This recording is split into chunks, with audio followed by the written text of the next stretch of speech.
Développement épais, qui aura bientôt 50 ans, invite cette année les Canadiens et Canadiennes à supporter les petits agriculteurs et agricultrices des pays du Sud. C'est dans le cadre de la campagne Carême Partage que les étudiantes du programme en études internationales de Charles Gravel ont décidé de sensibiliser leurs camarades de classe sous la forme de courses à relais. Pour que les légumes poussent dans le jardin, il faut une bonne terre, du soleil et de l'eau. Dans plusieurs pays, les gens n'ont pas accès à l'eau à proximité. Il faut souvent marcher 1 heure ou 2 pour apporter à la maison l'eau nécessaire pour faire la nourriture, se laver et arroser le jardin. Donc l'eau est une denrée très précieuse. On dit parfois que l'eau, c'est de l'or bleu. Donc pour notre premier défi, ce sera de transporter l'eau à la manière du Sud.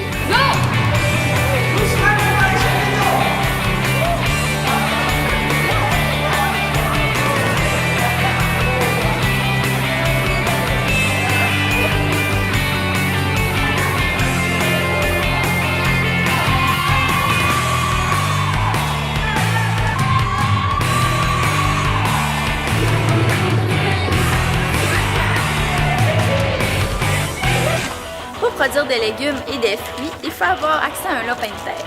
Il faut avoir des semences, des outils, de la main-d'œuvre, la paix sociale, etc. Un des défis que vivent les agriculteurs et les agricultrices de ce monde entier est de préserver le droit de conserver, de semer et d'échanger leurs semences.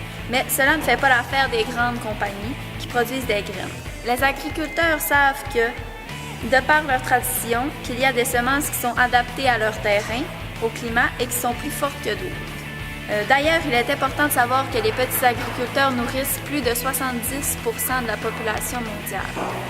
Donc, le deuxième défi consiste à trouver les bonnes semences dans le plat qui sera devant vous.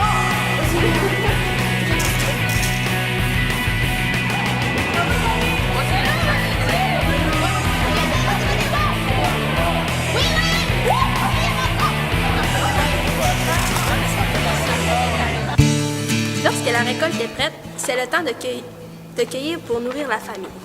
Les parents et parfois des gens du village sont très pauvres. Mais aussi, c'est le temps de vendre la récolte pour se faire de l'argent, pour acheter les vêtements des enfants et payer les études. Pour s'acheter aussi des animaux comme les poules et les chèvres. Il faut se rendre au marché du village et si l'agriculteur a de la chance, il pourra tout vendre. Par contre, de plus en plus de familles ont de la misère à vendre leur récolte. Car au marché, il y a des produits qui viennent des pays du Nord et qui coûtent beaucoup moins cher. Donc, quoi faire? Pourtant, ils ont marché avec leur panier sur la tête pendant des heures, sous le gros soleil. Donc, le troisième défi consiste à transporter des paniers sur la tête sans en échapper le contenu.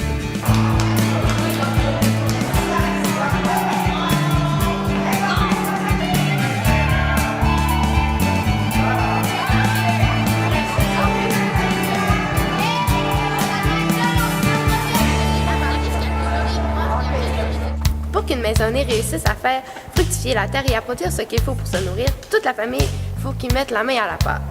C'est dans ce contexte que plusieurs enfants en bas de 14 ans doivent demeurer à la maison, se priver de l'école et de l'éducation. Pour aider leurs parents aider leurs parents dans les champs, dans le fond. En plus, plusieurs d'entre eux, dans le fond, les agriculteurs, sont des femmes seules dont les maris sont partis à la guerre ou chercher du travail dans les villes. Ces agricultrices produisent de 60 à 80% de la nourriture dans les pays du Sud. Ils sont responsables de la moitié de la production alimentaire mondiale. Donc, le troisième défi consiste à moudre des grains de café. Le café est une des principales denrées d'origine agricole échangées sur les marchés internationaux et souvent une contribution majeure aux exportations des régions productrices. Le café est souvent représenté comme le deuxième bien d'exportation dans le monde après le pétrole. Donc, nous allons retourner à une méthode primitive pour moudre le café.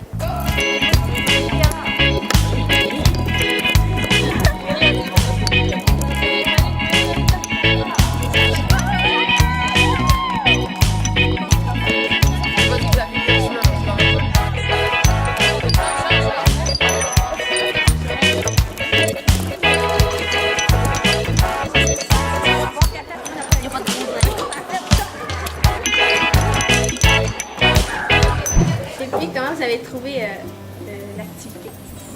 Moi j'ai trouvé ça le fun parce que c'était éducatif. On a vu comment ça se déroulait là-bas en jouant. Fait qu'on a eu du plaisir en apprenant. Moi, je trouvais ça intéressant, sérieusement, puis je trouve que ça nous permet de nous sensibiliser puis de voir qu'on n'a pas toute la même chance dans la vie, là. Que, mettons, en Afrique, eux, il faut qu'ils travaillent fort pour vivre, puis que nous, au Québec, on est quand même chanceux. Qu'est-ce que vous pensez qu'on pourrait faire pour que ça change? Ben, tu sais, des activités dans les pays industrialisés comme le Super Bowl qui vient de passer, ça coûte des milliers et des milliers de dollars. Il y a place d'investir dans ces affaires-là. On pourrait investir dans nourrir les pays, leur construire des écoles, des égouts, des choses comme ça. Je crois que, comme les petits agriculteurs, c'est eux qui nourrissent la plupart de la population, on devrait juste leur acheter le plus possible de nourriture. C'est eux qui nous donnent, comme ça leur donnerait de l'argent à eux, pas à les grosses industries qui vendent plein d'affaires. Ouais, je pense qu'on devrait favoriser le commerce équitable parce que tous les producteurs vont recevoir leur part et ça respecte vraiment les droits humains. Moi, je pense qu'il faudrait sensibiliser les autres gens autour de nous à acheter équitable aussi parce que, mettons, moi je le fais, ça va aider, oui, mais si d'autres gens le font aussi, si tu veux pas, ça va encore plus les encourager, puis, tu sais, tous ensemble, on va pouvoir faire une différence.